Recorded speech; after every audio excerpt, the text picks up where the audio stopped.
सभी को सादर जय जिनेन्द्र। द जैन फाउंडेशन के 222वें सेशन में आप सभी का हार्दिक स्वागत है। जैसे कि आप सभी को विदित ही है, जैन टॉक्स के अंतर्गत हमारे हमेशा हर शुक्रवार को नए नए सब्जेक्ट्स पर, नए नए टॉपिक्स पर नए नए विद्वानों के द्वारा व्याख्यान होता है।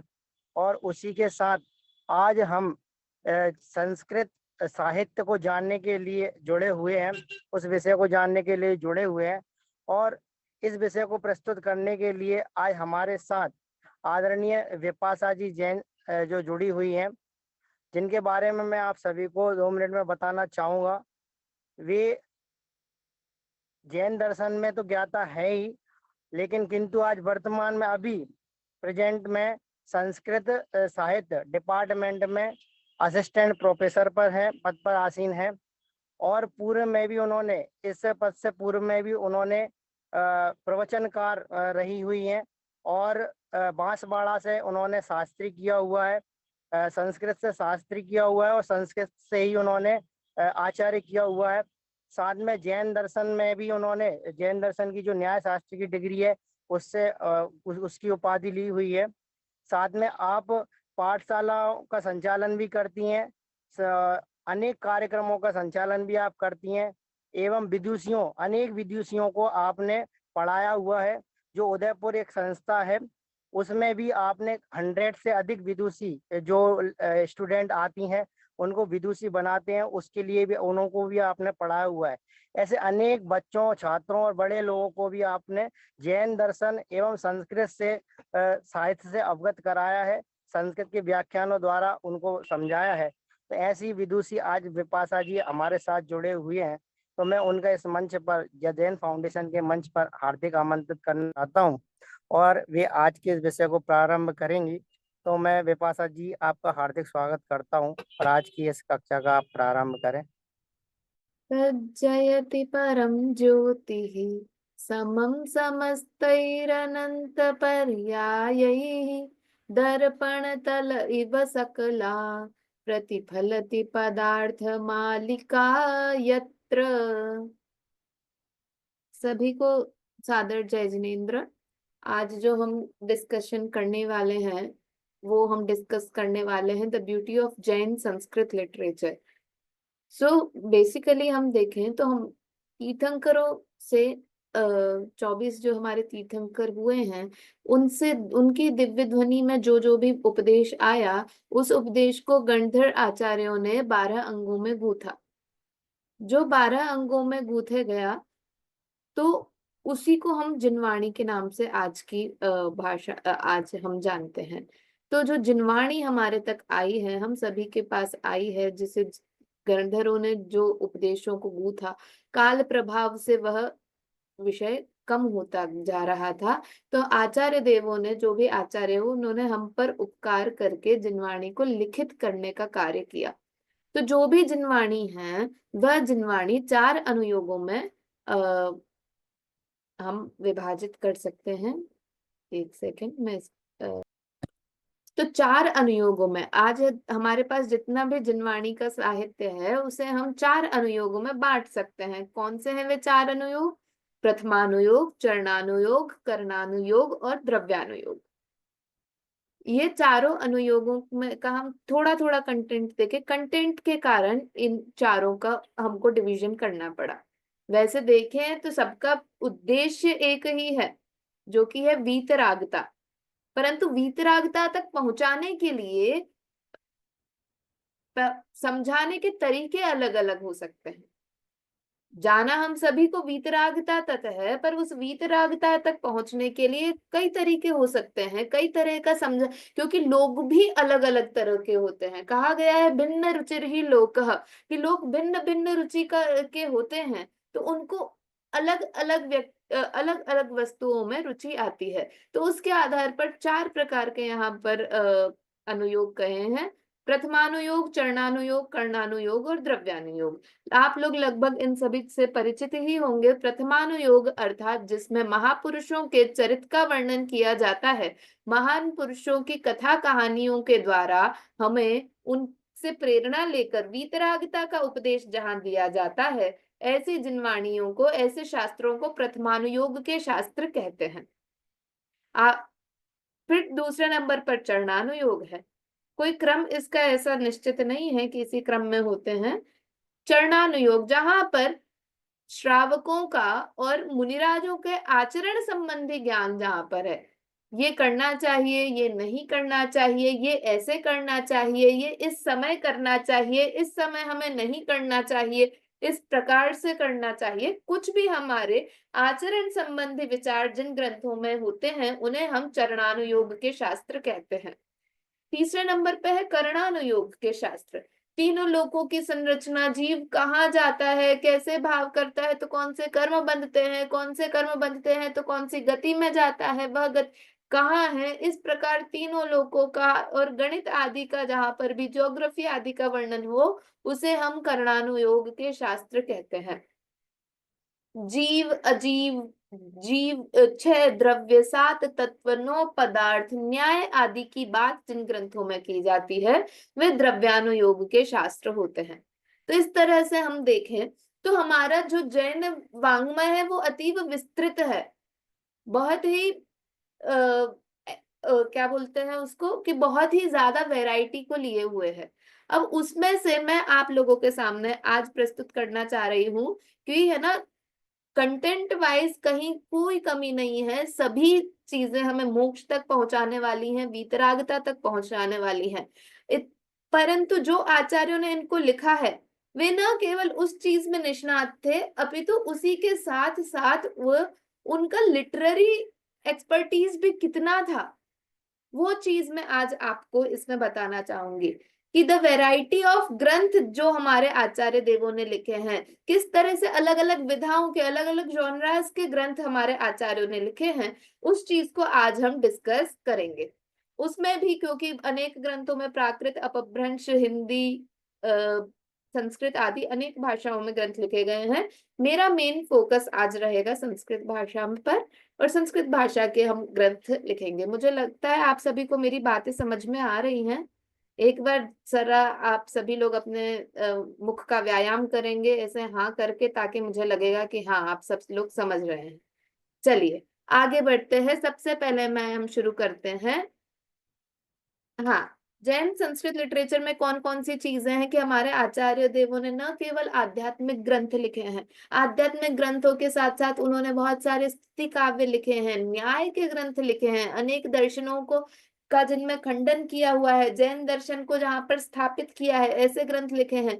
व्याकरण के कितने सारे ग्रंथ हमारे आचार्य देवों ने लिखे हैं, संगीत हुआ, चंपू हुआ, इन सब से संबंधित ग्रंथ हमारे आचार्य देवों ने लिखे हैं। उसमें से सबसे पहले मैं मेंशन करना चाहूंगी जिनसे संस्कृत ग्रंथों के लिखने की परंपरा प्रारंभ होती है, ऐसे आचार्य उमा स्वामी जी। आचार्य उमा स्वामी के द्वारा लिखा गया सिर्फ एकमात्र ग्रंथ हमें जो उपलब्ध होता है वह है तत्वार्थ सूत्र ग्रंथ। तत्वार्थ सूत्र ग्रंथ से हम सभी लगभग परिचित ही हैं, नाम में ही है कि सूत्र ग्रंथ है वह। सूत्र मतलब होता है सबसे संक्षेप करके लिखना, उसे हम कहेंगे कि सूत्र, कि जीवन का ये सूत्र है, मतलब कि वो एक ही चीज में पूरा जीवन भरा हुआ है। वैसे ही तत्वार्थ सूत्र है। सूत्र मतलब कि इतना छोटे से छोटे वाक्य में इतना सारा लिख देना। पहले के आचार्य ऐसा ही लिखते थे। क्यों लिखते थे? तो पहले ऐसा, ये मैंने लिखा है ना नीचे एक पंक्ति, अर्धमात्रा लाघवेन पुत्रोत्सवम मन्यन्ते वैयाकरणाः, कि पहले जो आचार्य आदि हुआ करते थे, अगर एक अक्षर भी कम लिखना पड़ गया ना तो मानो पुत्रोत्सव हो गया, इतना उनको होता था। मतलब इतना संक्षेप में वे लिखना चाहते थे। तो संक्षेप में लिखा है तो क्या कुछ भी नहीं लिखा, कम चीजें लिखी, ऐसा था? तो ऐसा भी नहीं है। तत्वार्थ सूत्र इज वन ऑफ द ग्रंथ जिसपे सबसे ज्यादा टीकाएं आज की डेट में उपलब्ध होंगी। सर्वार्थ सिद्धि, अष्टशती, अष्ट सहस्त्री आदि कितने ही ग्रंथ हैं, और भी अनेक आप देखेंगे। तो तत्वार्थ सार आदि तत्वार्थ सार आदि जो भी ग्रंथ हैं वे सभी इनकी टीका ग्रंथ है।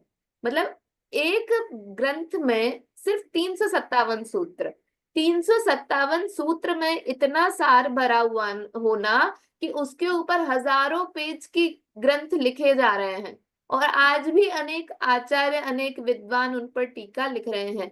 इस प्रकार का सबसे पहले संस्कृत जगत में जैन आचार्यों में क्रांति को लाने वाला यह हमारा ग्रंथ था, तत्वार्थ सूत्र ग्रंथ। फिर अब आगे बढ़ते हैं इन नो क्रोनोलॉजिकल ऑर्डर में। जो भी लिखा है वो क्रोनोलॉजिकल ऑर्डर में नहीं है, और जैसे जैसे मुझे जो जो चीजें मस्तिष्क में आती गई उस क्रम से मैं लिखती गई। तो अगले क्रम में हम चलते हैं समंत भद्राचार्य के।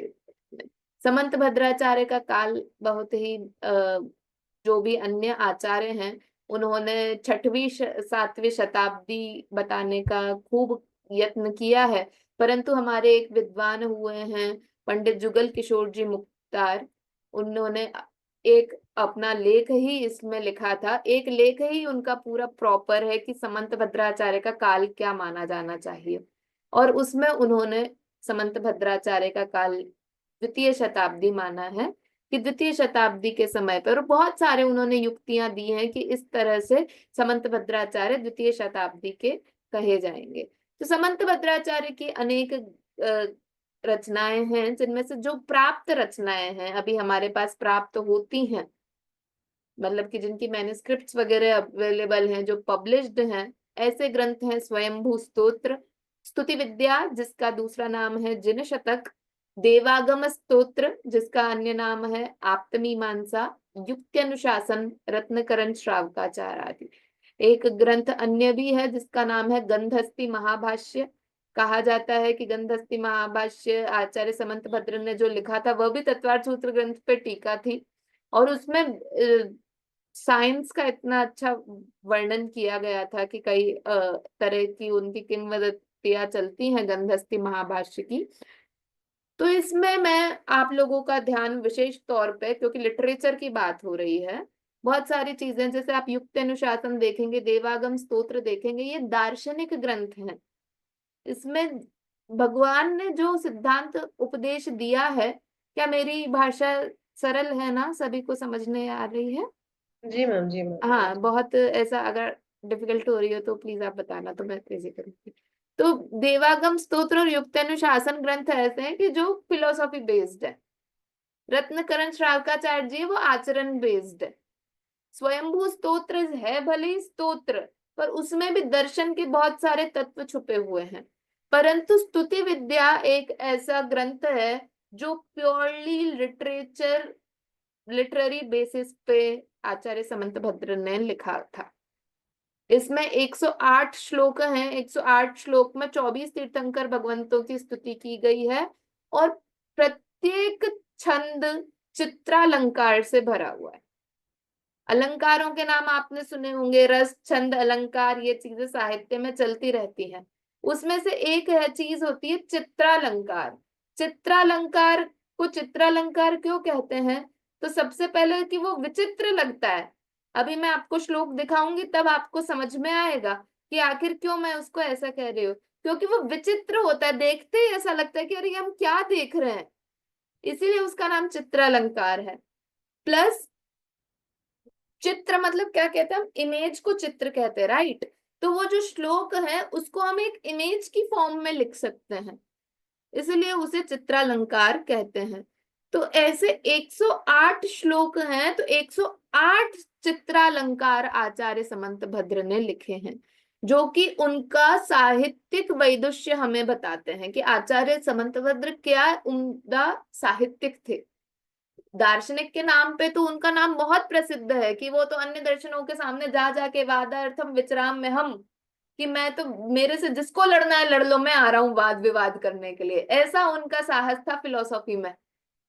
परंतु फिलोसॉफी दर्शन के इतने प्रकांड विद्वान और साहित्य में उनका इतना ज्ञान, तो वह एकदम ही बहुत ही प्रशंसनीय और प्रभावक हम लोगों के लिए है।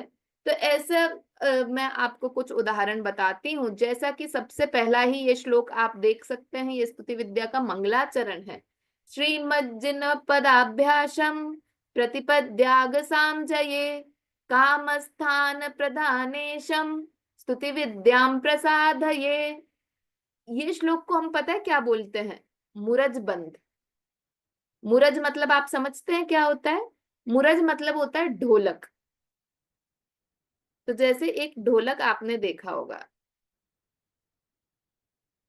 ऐसा होता है ना ढोलक, देख पा रहे हैं, मैं आप बना रही हूँ, उसमें बीच में ऐसी ऐसी रस्सियां होती है, बंधी हुई होती हैं, आप लोगों को पता होगा तो, होती है।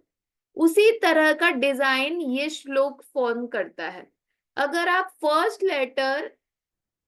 फर्स्ट लाइन का फर्स्ट लेटर, सेकंड लाइन का सेकंड लेटर, फिर फर्स्ट लाइन का थर्ड लेटर, एक अक्षर छोड़कर दूसरा अक्षर करेंगे, तो भी आपके पास पहला फर्स्ट हाफ ऑफ श्लोक आ जाएगा। आया आप लोगों को समझ में कैसे होगा? चलिए मैं आपको बताती हूँ। एक बार इरेज करती हूँ। आप लोगों की मुझे हेल्प चाहिए होगी बोलने के लिए, आप लोग बोलेंगे। पहला अक्षर क्या है? श्री मज्जिन। श्री। श्री, या। दूसरी लाइन में दूसरा लेटर क्या है? म। फिर ऊपर तीसरा लेटर क्या है? जी। जिन। फिर चौथा, नीचे से चौथा अक्षर कौन सा है? न। चौथा। ऊपर से पांचवा प। नीचे से छठवा दा।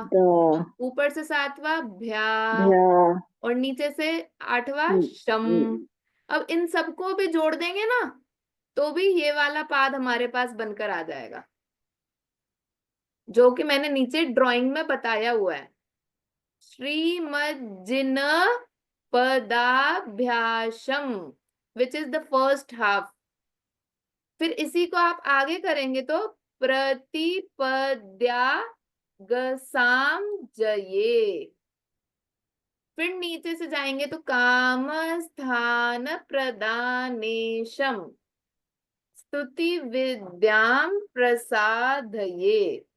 तो इस तरह से ये पूरा एक मुरज का ढोलक का आकार ले लेता है। ऐसे लगभग 50 से ज्यादा श्लोक स्तुति विद्या में आपको मिलेंगे। हम इसको संस्कृत छोड़े, आप हिंदी में ऐसा कुछ बात वाक्य बना सकते हैं क्या? और संस्कृत में इस प्रकार का श्लोक बनाना, तो मतलब आचार्य देव का कितना वैदुष्य होगा कि उन्होंने इसको प्रस्तुत किया। इसी ग्रंथ का और भी अन्य मैं आपको बताती हूँ। अगला यहाँ पर ये है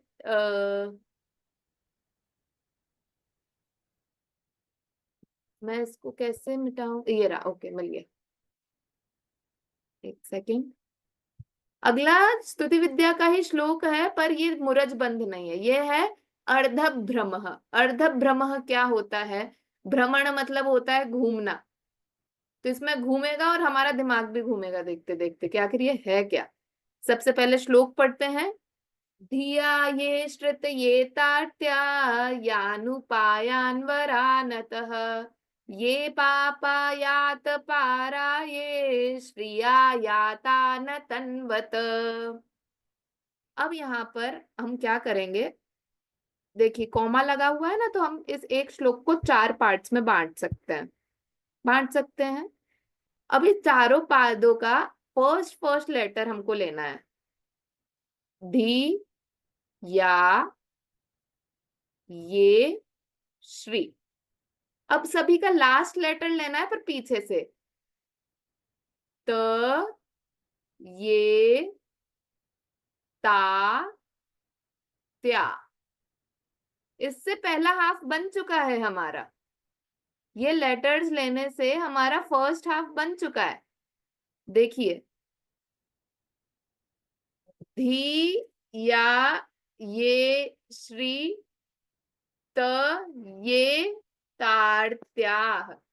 तो जो कि पहली लाइन है हमारे, धिया ये श्रुत ये तार्त्याः।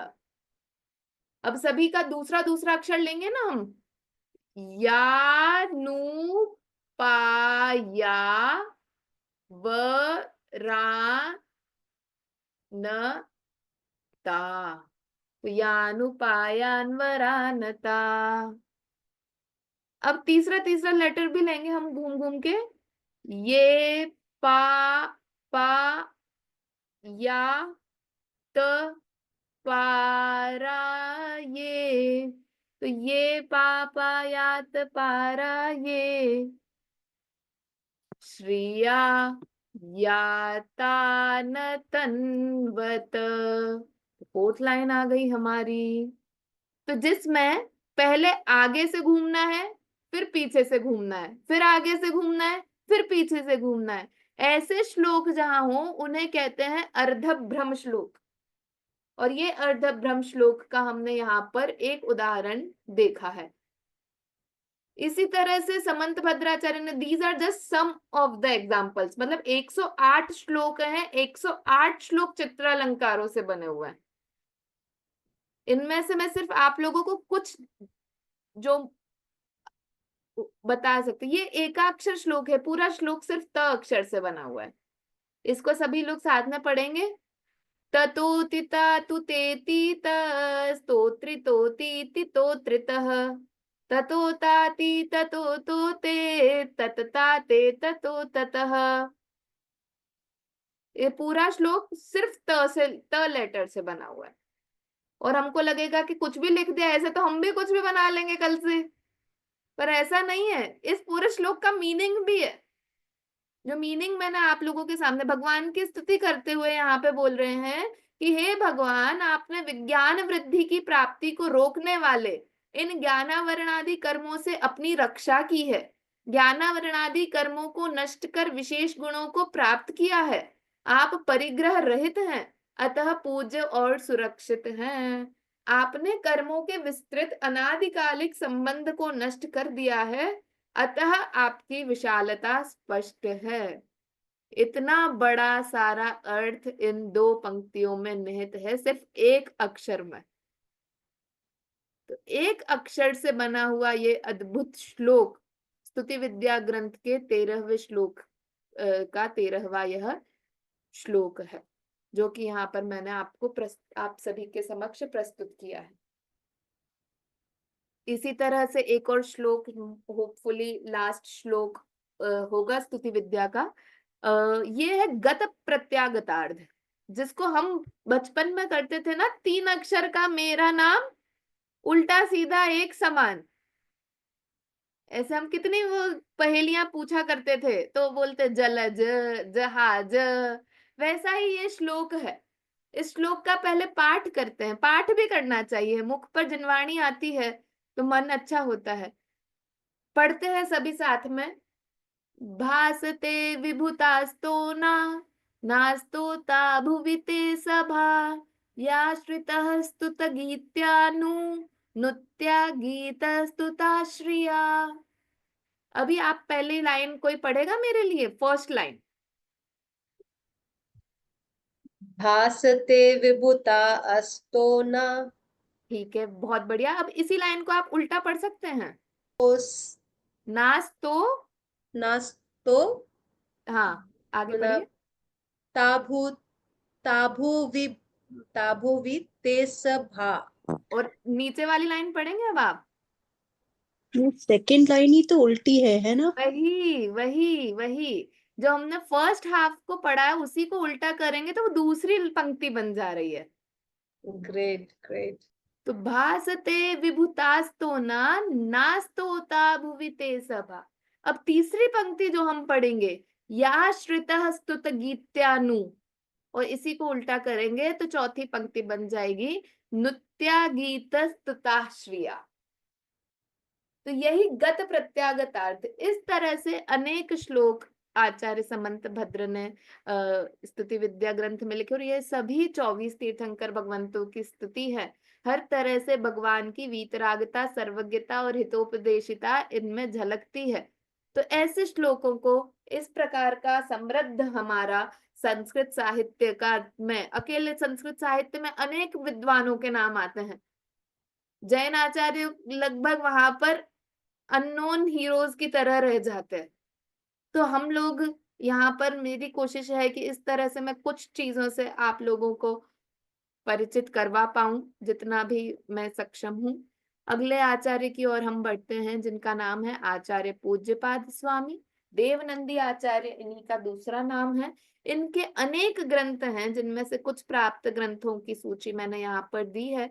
जैनेन्द्र व्याकरणम, व्याकरण का स्वयं में एक बड़ा ग्रंथ आचार्य जैन आचार्य ने कोई व्याकरण का बड़ा ग्रंथ लिखा, तो वो ये पूज्यपाद आचार्य हैं। बताइए आजकल हम देखें तो ग्रामर को ऐसे ही समझते ना कि इंग्लिश ग्रामर का एक पीरियड अलग होता है, हिंदी ग्रामर का अलग पीरियड होता है, परंतु पहले व्याकरण होना ही संस्कृत फील्ड में अगर आप आएंगे ना, तो एक आदमी की ये ग्रामर जानते हैं तो उनकी एक अलग ही वहां पर प्रतिभा रहती है। हमारी यूनिवर्सिटी में व्याकरण का एक अलग ही डिपार्टमेंट है, दूसरी यूनिवर्सिटीज में संस्कृत का एक डिपार्टमेंट होता है, हमारी पूरी यूनिवर्सिटी में सिर्फ संस्कृत की पढ़ाई होती है और कुछ नहीं होता। जितने भी कोर्सेज हैं संस्कृत में अलग अलग डिपार्टमेंट में होते हैं, तो एक डिपार्टमेंट ही है व्याकरण का। तो ऐसे क्योंकि उसका खुद का इतना वास्ट कल्चर रहा है, तो उसमें से एक हमारे आचार्य, अनेक और भी बहुत सारी चीजें हैं और बहुत सारे हमारे जैनाचार्यों ने व्याकरण के ग्रंथ लिखे। अभी हेमचंद्राचार्य की भी मैं बात करूंगी तो उसमें भी आएगा, उन्होंने लिखा है। कातंत्र रूपमाला लिखी गई है। तो हमारे जैन आचार्य जैन दर्शन के विद्वान होने के साथ साथ व्याकरण के भी इतने बड़े आचार्य थे। सर्वार्थ सिद्धि ग्रंथ तत्वार्थ सूत्र पर उनका लिखा गया है। समाधि शतक, सिद्धि प्रिय स्तोत्र, इष्टोपदेश, वेद्य सार संग्रह, छंद शास्त्र, अलग अलग छंदों के बारे में लिखा, दश भक्ति उन्होंने लिखी, इत्यादि अनेक ग्रंथ पूज्यपाद आचार्य ने लिखे हैं। अब साहित्य की दृष्टि से अगर देखा जाए तो फिर उसमें मैं आप लोगों के सामने मेंशन करना चाहूंगी सिद्धि प्रिय स्तोत्र। सिद्धि प्रिय स्तोत्र बहुत छोटा सा एक ग्रंथ है, 26 श्लोक हैं उसमें मात्र, परंतु उन 26 श्लोकों में 24 श्लोकों में तो शुरुआत में एक एक श्लोक में एक एक तीर्थंकर की स्तुति की है, और उसके बाद 2 श्लोकों में आचार्य देव ने अपनी प्रशस्ति लिखी है। वैसे देखा जाए तो इष्टोपदेश ग्रंथ भी एक बहुत छोटा सा बहुत प्यारा ग्रंथ है, हम सभी लोगों को अगर समय मिले तो पढ़ना चाहिए। सिर्फ 50 श्लोक, 50 श्लोक मतलब 50 से कुछ ज्यादा है, पर मैं आप लोगों को ऐसे बताने के लिए कि 50 श्लोक है ना, वैसे तो क्षमा कीजिए 52 श्लोक है उसमें, परंतु और एक श्लोक मतलब 2 लाइन, तो एवरेज लगाए तो 100 लाइन, 100 लाइन्स, 100 लाइन्स में पूरा ग्रंथ हो जा रहा है। परंतु उसमें छोटे छोटे श्लोकों में इतने प्यार से हमें जीवन के इतने सारे मूल्य बताए हैं, इतनी सारी चीजें जो हम लोगों को बहुत विचलित कर देती है, परेशान कर देती है, उन चीजों के लिए एक एक चीज में, कि अगर कभी हमारे साथ कुछ अच्छा हो रहा है तो हम क्या सोचें, तो एक श्लोक है। अगर हमारे साथ किसी ने बुरा कर दिया तो हमें क्या सोचना चाहिए, तो एक श्लोक है। कितना कमाए, तो एक श्लोक है। इत्यादि रूप से अनेक छोटी छोटी चीजों के लिए इष्टोपदेश ग्रंथ बहुत प्यारा है। मैं यहाँ पर स्पेशल मेंशन करना चाहती हूँ सिद्धि प्रिय स्तोत्र, जो कि 24 मैंने बताया 24 तीर्थंकरों की स्तुति रूप परक वह स्तोत्र साहित्य लिखा हुआ है, और उसमें यमक अलंकार का प्रयोग ज्यादा किया है। जैसे अभी हमने स्तुति विद्या को देखा ना, स्तुति विद्या में चित्रालंकार ज्यादा थे, कि चित्र उसमें अलग अलग तरह के बनते हैं। उसी प्रकार यहाँ पर यमक अलंकार, यमक अलंकार किसे कहते हैं, कुछ लोगों को अपने स्कूल के दिन भी याद आ रहे होंगे। तो यमक अलंकार होता है कि जहां पर 2 बार सेम वर्ड यूज होता है पर दोनों बार उनके मतलब अलग अलग होते हैं, तो वहां पर यमक अलंकार होता है। तो अपने पूरे स्तोत्र में उन्होंने यमक का भरपूर प्रयोग किया है। उसमें से सर्वप्रथम श्लोक आदिनाथ भगवान की स्तुति का मैं आप सभी लोगों के सामने दिखाऊंगी, और महावीर भगवान का, तो उससे हम जानेंगे कि इसी प्रकार से सभी श्लोकों में किया गया है, समस्त श्लोकों में उसी प्रकार यमक का प्रयोग किया है। मैं आप लोगों को कुछ एक उदाहरण के लिए 2 श्लोक दिखाती हूँ।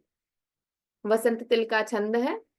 सिद्धि प्रिय प्रतिदिनम प्रतिभासमानै, जन्म प्रबंध मथनै प्रतिभासमानै, श्रीनाभिराज तनु भूपद वीक्षणेन, प्रापे जनैर्वितनु भूपद वीक्षणेन। आप लोग यहाँ पे देख सकते हैं कि प्रथम पंक्ति में भी प्रतिभासमानै लिखा है, द्वितीय पंक्ति में भी प्रतिभासमानै है। तृतीय पंक्ति में भी तनु भूपद वीक्षणेन लिखा है, और एक और जगह चतुर्थ पंक्ति में भी तनु भूपद वीक्षणेन लिखा है, परंतु सबका अर्थ अलग है। एक जगह पे प्रतिभासमानहि का अर्थ है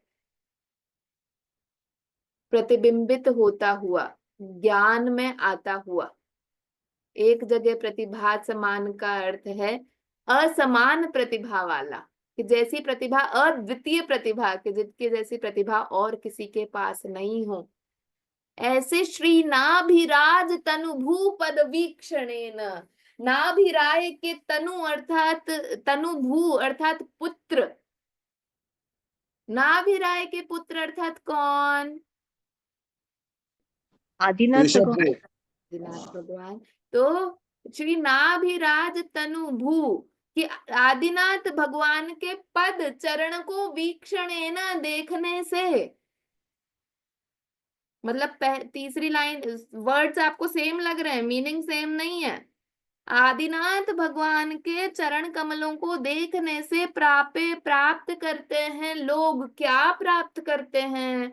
वितनु भूपद वीक्षणेन, कि वितनु अर्थात सिद्ध पदवी को क्षणेन, क्षण मात्र में प्राप्त कर लेते हैं, स्वयं सिद्ध बन जाते हैं।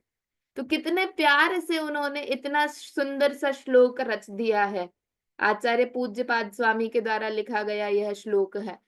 और इसी के साथ साथ हम एक महावीर भगवान का श्लोक भी देखते हैं। 24वें तीर्थंकर हैं, आदिनाथ भगवान की जयंती अभी गई, महावीर भगवान का जन्म कल्याणक आने वाला है, तो दोनों की स्तुति परक श्लोक अभी हम देख रहे हैं।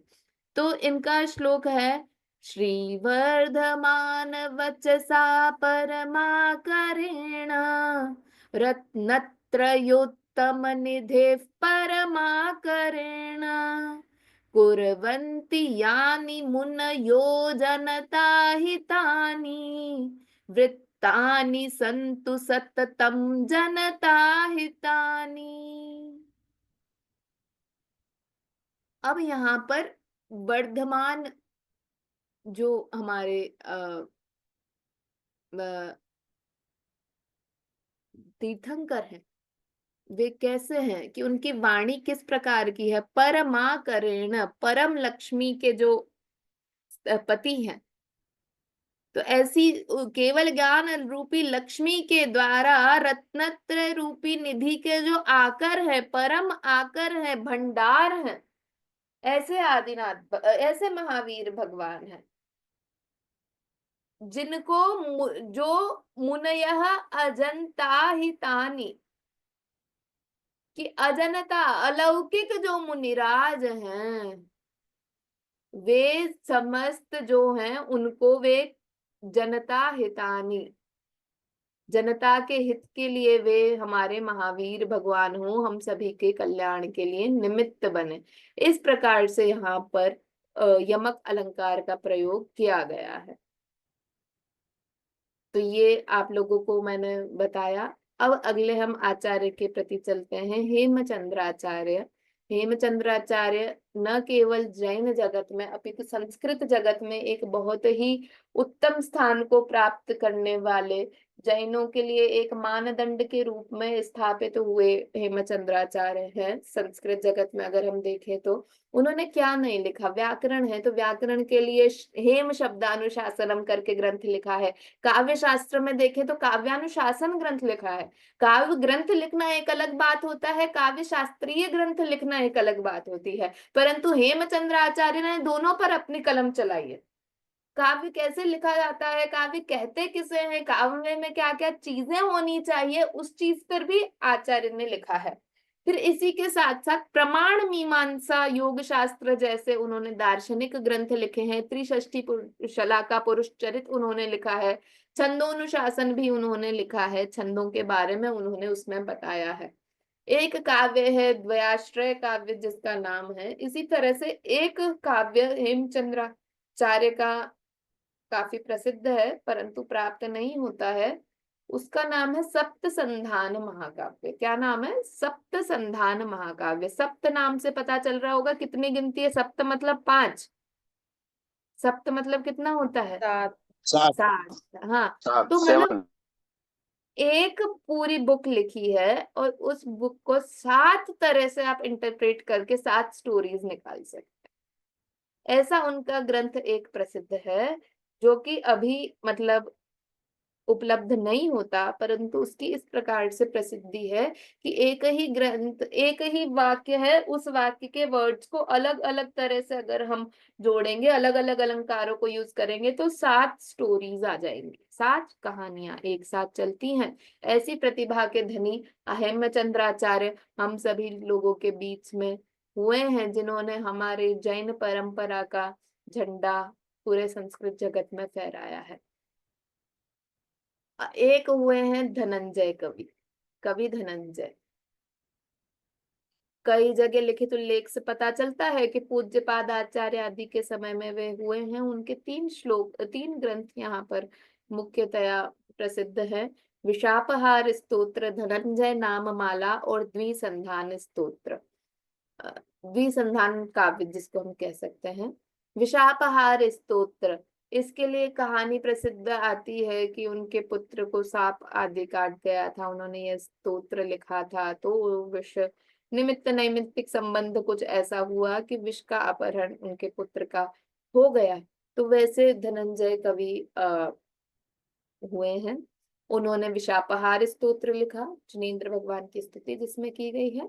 धनंजय नाममाला लिखा, जो कि एक कोश ग्रंथ है। जैसे आजकल थीसॉरस वगैरह चलता है ना, डिक्शनरी, थीसॉरस, तो ऐसे ही पहले कोश ग्रंथ चला करते थे कि एक ही शब्द के लिए अन्य कौन कौन से शब्द साहित्य में यूज किए जाते हैं, कौन कौन से वर्ड्स हैं, एक वर्ड के अनेक मतलब होते हैं, ऐसे कौन से शब्द इत्यादि रूप से धनंजय नाममाला की रचना उन्होंने की। एक द्विसंधान काव्य की उन्होंने रचना की। जैसे कि अभी मैंने आप लोगों को हेमचंद्राचार्य के बारे में बताते समय बताया था कि उन्होंने सप्त संधान की रचना की थी, राइट। वैसे ही द्विसंधान काव्य है कि एक काव्य लिखा है, उसी काव्य का एक तरह से अर्थ करेंगे तो रामचंद्र जी की पूरी कहानी आ जाएगी, और उसी का अन्य तरह से अलग अर्थ करेंगे तो 5 पांडवों की कहानी आ जाएगी, नेमिनाथ भगवान के समय की कहानी। एक तरफ अर्थ करेंगे तो मुनि सुव्रतनाथ भगवान, जिनके समय पे रामचंद्र जी हुए थे ना, तो मुनि सुव्रतनाथ भगवान को स्तुति की गई है ऐसा लगेगा, और उसी को दूसरी तरह से इंटरप्रेट करेंगे तो नेमिनाथ भगवान जो कि पांडवों के समय में हुए थे उनकी स्तुति की गई है ऐसा लगेगा।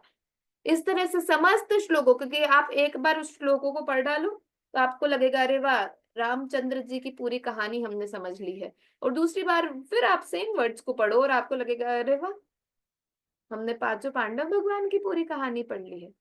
तो इस तरह से इसीलिए इसका अन्य नाम है राघव पांडवीयम, जिसमें राघव और पांडवों की कहानी एक साथ बताई गई है।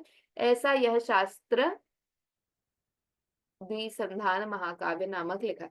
द्विसंधान महाकाव्य में भी चित्रालंकारों का जैसे प्रयोग पहले की देखा है, उसी प्रकार का एक मैं आपको उदाहरण के रूप में बताऊंगी। जैसे हम लोगों ने गत प्रत्यागतार्थ देखा था, यह भी एक गत प्रत्यागतार्थ ही है। ततसारतमास्थासु सुभावानभितारधीः धीरताभिनवाभासु सुस्था मातरसा तत। यह श्लोक है। इस श्लोक को अगर हम उल्टा देखेंगे, प्रथम पंक्ति को उल्टा करेंगे तो द्वितीय पंक्ति बन जाएगी, द्वितीय पंक्ति को हम अगर उल्टा करेंगे तो प्रथम पंक्ति बन जाएगी कि ततसारतमास्थासु सुभावानभितारधीः। अब इसी को उल्टा करते हैं, धीरताभिनवाभासु सुस्था मातरसा तत। इसी को नीचे देखते हैं, धीरता भिनवाभासु सुस्था मातरसा तत। इस तरह से हम देखते हैं कि हमारे आचार्यों ने, जैन आचार्यों का, ओके, अभी तक जो मैंने लिखा था वह कुछ इस प्रकार ही था। तो जैन आचार्यों का जो हमने काव्यगत सौंदर्य देखा कि साहित्य, मेरा विषय जो आज था the beauty of Jain literature, तो मैंने आप लोगों को लिटरेचर पॉइंट ऑफ व्यू से, यहाँ पर ऐसा नहीं है कि आज सिर्फ यहाँ पे सिर्फ अच्छे अच्छे शब्दों का प्रयोग किया है, इसलिए ये काव्य बहुत अच्छा है। उसमें वस्तुतः जो मैंने बात शुरुआत करी थी, जिनवाणी में सभी का सार वीतरागता ही है। इस तरह से अलग अलग तरह से आचार्य देवों ने हमारे मन में वीतरागता लाने का प्रयास किया है, क्योंकि अलग अलग तरह के लोग हैं। कुछ विद्वान लोग भी होते हैं, कुछ कम बुद्धि वाले लोग भी होते हैं, परंतु लक्ष्य तो सभी का सुख पाना ही है ना। तो किस तरह से हम अलग अलग तरह से बाहर के प्रपंचों से बचकर शास्त्राभ्यास में लगे। अभी आप लोगों को जो भी मैंने श्लोक बताया, किसी का अर्थ नहीं बताया है, परंतु आप लोगों में से किसी की जिज्ञासा हुई होगी कि अरे इनका अर्थ क्या है, या आपने तो अभी एक ही श्लोक बताया है, अब इसका हमको पूरा बुक पढ़ना चाहते हैं, या क्या इसी तरह से और भी ग्रंथ लिखे गए हैं। अंदर से जिज्ञासा उत्पन्न हुई ना, क्योंकि ये सभी श्लोक जो साहित्यिक दृष्टि से लिखे गए हैं, ये हमारे चित्त को हरण करने वाले होते हैं। काव्य जो लिखा जाता है ना, काव्य का प्रयोजन बहुत सारे हैं, उसमें से एक प्रयोजन ये है सद्या पर निर्वृत्तये, कि तुरंत जो आनंद को प्रदान करते। देखते ही आपने जैसे ही एकाक्षरी श्लोक पढ़ा और आप लोगों को देखते ही ऐसा मजा आया कि नहीं एक और बार हम पढ़ते हैं, ततो तिता तु तेति त। ये एक ही है नहीं है, ऐसे बहुत सारे श्लोक उन्होंने लिखे हैं। ये या ये या ना ना नू ना ना ना ना ना ममा ममा ममा मामी तात तीति ततीति तः। स्तुति विद्या का ही ये भी श्लोक है। इस तरह से अनेक श्लोक, अनेक ग्रंथ जो आचार्य देवों ने लिखे गए। यशस तिलक चंपू नामक एक काव्य है, सोमदेव सूरी ने लिखा हुआ है, वह चंपू काव्य है। कुछ होते हैं गद्य काव्य कि जिसको बस हम एक तरह से कहानी जो होती है, कुछ होते हैं पद्य काव्य कि जो सिर्फ कविताएं होती है, जैसे स्तोत्र आदि है, वो गा सकते हैं, उसमें कुछ हम पढ़ नहीं सकते। पर कुछ काव्य ऐसे होते हैं जिसमें गद्य भी होता है, पद्य भी होता है, जिसको हम कहते हैं चंपू काव्य। तो चंपू काव्यों में एक बहुत ही संस्कृत साहित्य में, मैं कह रही हूँ जैन साहित्य नहीं, संस्कृत साहित्य में एक उत्कृष्ट स्थान को पाने वाला एक हमारे सोमदेव सूरी आचार्य द्वारा लिखा गया ग्रंथ है यशस तिलक चंपू। उसमें किस तरह से पूरी एक जीवन गाथा बताकर उसमें कहानी के माध्यम से हमें तत्व ज्ञान का दर्शन कराया गया है। इसी प्रकार से एक ग्रंथ लिखा गया है गद्य चिंतामणि। गद्य चिंतामणि लिखा है बाधीब सिंह सूरी जी आचार्य ने, जिन्होंने क्षत्र चूड़ामणि लिखी है, उन्होंने गद्य चिंतामणि भी लिखी है। जीवनधर चरित का ही वर्णन है, जीवनधर भगवान का, स्वामी जीवनधर स्वामी का वर्णन किया गया है, परंतु गद्य में किया गया है। कादम्बरी का शायद हो सकता है आप लोगों में से किसी ने नाम सुना हो सकता है नहीं भी सुना हो, पर संस्कृत लिटरेचर में कादम्बरी इज लाइक गद्य में सबसे अच्छा काव्य। बाण भट्ट के द्वारा लिखा गया, अगर कोई बोले गद्य काव्य का कोई उदाहरण दो तो लोग देते हैं बाण भट्ट। उसी कादम्बरी के समकक्ष अगर हम रख सकते हैं तो वो गद्य चिंतामणि रहेगी। गद्य चिंतामणि में जिस प्रकार से अलंकारों को बताया, जिस प्रकार से कहानी को प्रस्तुत किया गया है, वह जो बात वहां पर जिस शैली में लिखी गई है, बहुत ही सुगम शैली में लिखी गई है। यशोधर चरित का जो वर्णन, यशोधर मुनिराज का भगवान का वर्णन जिस प्रकार से क्या बोलते हैं यशस तिलक चंपू में किया गया है, या फिर आप आदि पुराण स्वयं देख लें।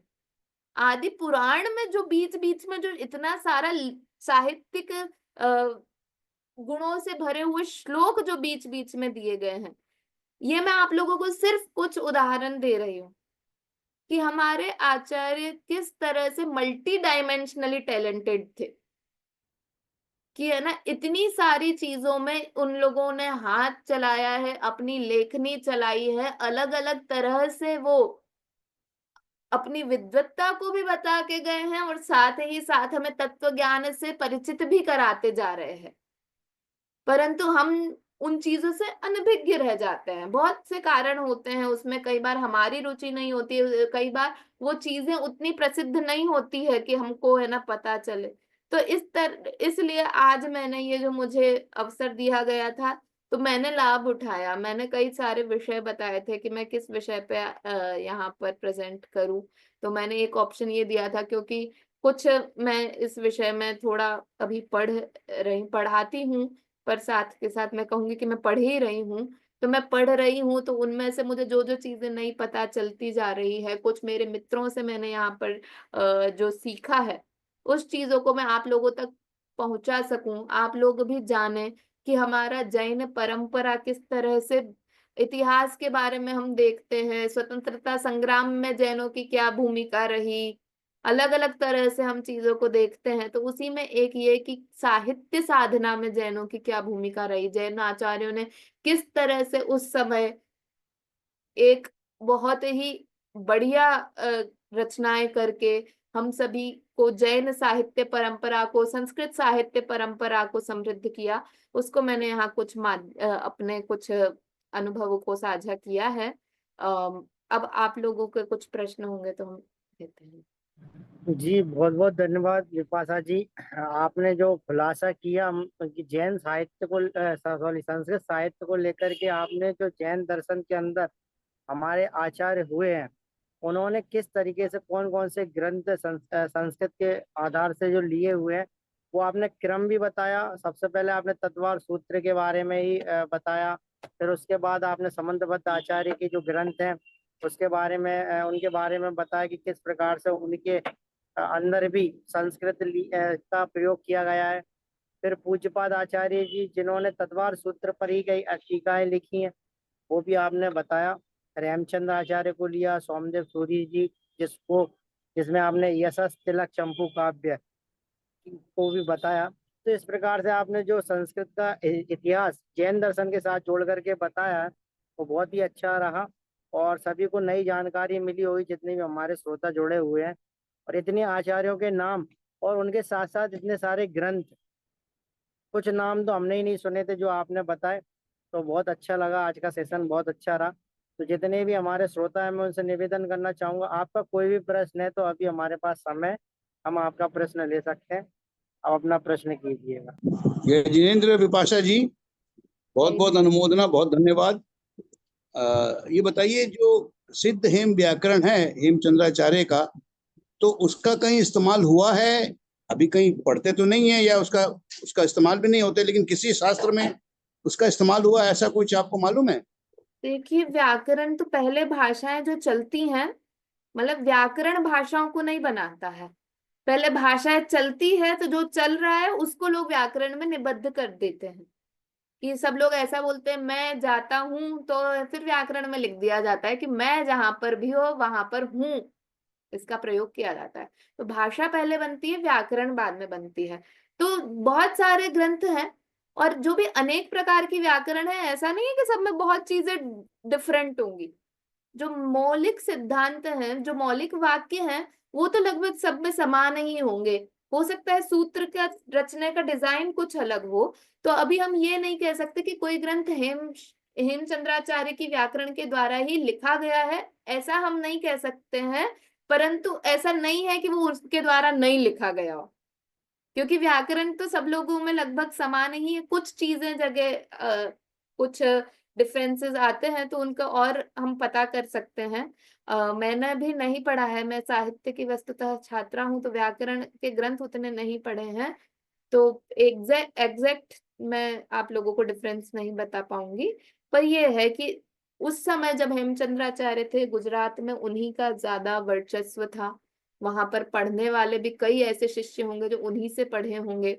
और गुजरात की आचार्य परंपराओं में तो काव्य क्या बोलते हैं, गुजरात की काव्य परंपरा में इस प्रकार से भी हमने सुना है कि जो जैन दीक्षा आदि ली जाती थी ना, तो पहले कालिदास आदि के ग्रंथों पर टीका लिखवाते थे कि किसी एक कालिदास के ग्रंथ पर टीका लिखिए, और फिर वो उनको दीक्षा और विद्वत्ता आदि। तो मतलब आप देखेंगे अभी भी पांडुलिपियां मैन्युस्क्रिप्ट्स मिलती है कालिदास का ग्रंथ। इवन इनफैक्ट मेरा एक दो मित्र हैं, वो अभी जैन आचार्य द्वारा लिखित मैन्युस्क्रिप्ट को ही डिकोड करके और उसको डाल रहे हैं। मतलब इतने जैन आचार्यों ने उन ग्रंथों पर टीका लिखी है। तो जरूर वो हेमचंद्राचार्य की शिष्य परंपरा रही होगी, उसी व्याकरण की लिनिएज से वो लोग सीखे होंगे। धन्यवाद। ये प्रशमरति ग्रंथ भी क्या संस्कृत में नहीं है क्या, उमा स्वामी जी का? सर मुझे उस बारे में नॉलेज नहीं है। मैं या तो शायद वह ग्रंथ प्राप्त होता है या नहीं, ये भी मतलब नहीं मुझे नहीं है, प्रथम कृति ग्रंथ अवेलेबल है, वो भी शायद संस्कृत में है। क्योंकि आपने एक ही बताया इसलिए मैंने आपको बता दिया कि शायद वो दूसरा भी उसमें है। नहीं, हो सकता है सर, मुझे उसका ज्ञान नहीं है। मैं अभी आप इसके बाद देखूंगी, जानूंगी। आप जयपुर में हो तो डॉक्टर धर्मचंद जी जैन से जरूर संपर्क में रहिएगा। वो भी संस्कृत जी के एमए हैं और प्रकांड विद्वान हैं, आपके पास ही रहते हैं। जी जी जी, बिल्कुल। जी। और नेक्स्ट किसी का और भी प्रश्न है तो वो पूछ सकता है। जय जिनेन्द्र। जी, जय जिनेन्द्र। हाँ जय जिनेन्द्र, ये मेरा बेटा 10 साल का है, तो उसको संस्कृत सिखाना है, तो अपने जैन धर्म में कौन से श्लोक से या किससे स्टार्ट करना चाहिए? मतलब कहाँ से उसको सिखाना शुरू करना है?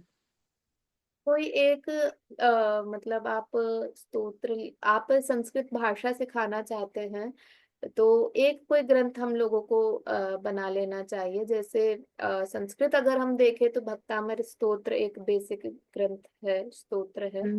तत्वार्थ सूत्र एक है जो कि लगभग काफी प्रसिद्ध भी है।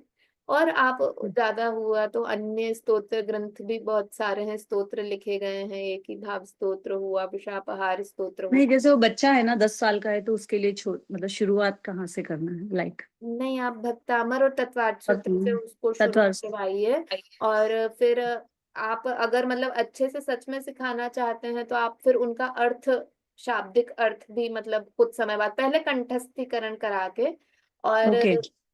हाँ फिर सिखाया। अब जैसे जैनेतर में गीता का बहुत महत्व है, तो छोटे छोटे बच्चे भी बहुत 700 श्लोक आदि याद कर लेते हैं। जो भी एक ग्रंथ आप, एक ग्रंथ कंठ में हो तो आप उसका बहुत उस पर उपकार ओके। करेंगे आगे के लिए उसको ग्रंथ। भगवत गीता क्या, कौन सा गीता? नहीं, हम आप तत्वार्थ सूत्र से तत्वार्थ सूत्र। जी, या तत्वार्थ सूत्र अगर उसको गाने में इंटरेस्ट है या वो गीत आदि को, तुम भक्तामर स्तोत्र मैं कहूंगी कि वहां से शुरू करें। Okay, thank you. जी, पर और जैसे उसको याद हो तो आपको उसको मतलब सिखाना, फिर मतलब हाँ, वो ट्राई तो मैं साथ में ही कर रही हूँ, एक एक श्लोक लर्न करके। हिंदी का मैंने निकाला है प्रिंट आउट, तो ट्राई तो वही कर रही हूँ मैं। जी क्योंकि समझ में आएगा तो लर्न करने में इंटरेस्ट आएगा उसको, हिंदी समझ आएगा तो। हाँ हाँ, या जिस what ever works for you works या थैंक यू। संस्कृत और प्राकृत के विषय में मुझे एक सूत्र के बारे में जानकारी है कि जो श्वेतांबर संप्रदाय का एक संसार दावानल ऐसा सूत्र है जो हरिभद्र सूरी ने लिखा था। तो वो संस्कृत और प्राकृत, उसके जो वर्डिंग्स है वो संस्कृत और प्राकृत दोनों में भी समान है, ऐसा ये एक सूत्र है। तो वो माहिती मैं आपको देना मुझे अच्छा लगेगा, इसलिए मैंने दिया। तो हाँ, मैं जरूर देखूंगी हाँ। इसको। और संस्कृत प्राकृत और वो सिर्फ काफी 4 गाथा का ही सूत्र है। तो आपको जो संस्कृत वो बच्चे को सिखाना रहेगा तो बच्चे के हिसाब से एकदम सरल भाषा में वो सिर्फ 4 गाथा का ही सूत्र है। तो वो हरिभद्र सूरी सर जी ने लिखा था, वो उनका अंतिम सूत्र था। उन्होंने 3 ही गाथा लिखी और जो चौथी गाथा लिखी वो सब श्रावकों ने बना के उसमें ऐड किया। तो ये एक बात है। हाँ, धन्यवाद। धन्यवाद। जी, तो इस प्रकार से हमारी जो प्रश्नों की श्रृंखला थी वो यहीं समाप्त होती है। और समय की भी एक मर्यादा है, तो समय भी हमारा लगभग हो ही चुका है। तो मैं इस विपाशा जी आपका बहुत बहुत धन्यवाद ज्ञापित करना चाहूँगा कि हमारे जो भी श्रोताओं के प्रश्न थे वो भी आपने बहुत ही सरलता से उनका उत्तर दिया है और सबको समझ में आया होगा और सब अपने उस उत्तर से भी संतुष्ट होंगे, ऐसी मेरी आशा है। और आपने जो इतिहास बताया वो वाकई में बहुत मतलब लाभदायक ही रहा है सभी के लिए। और जो प्रश्न आ रहे हैं मुझे वो भी लग रहा है कि जो प्रश्न आ रहे हैं ये भी कोई ना कोई विद्वान ही है या अथवा संस्कृत साहित्य से जुड़े हुए लोग हैं, तभी वो इस प्रकार से प्रश्न कर रहे हैं। तो अच्छा सेशन रहा। और हम आशा भी करते हैं कि आप आगे भी द जैन फाउंडेशन के लिए समय निकालेंगे। और जितने भी श्रोता हैं मैं उनका भी धन्यवाद ज्ञापित करना चाहूँगा कि वे अपना समय निकाल करके सेशन से जुड़े। और इस प्रकार से हम आज के सेशन को यहीं विराम देना चाहेंगे। तो इस सेशन को विराम देने के लिए मैं आपकी आज्ञा चाहता हूँ, इस सेशन को विराम दें। जय जिनेंद्र। जय जिनेंद्र जी। सभी को सादर जय जिनेंद्र। जय जिनेंद्र, thank you so much Vipasha ma'am, thank you so much.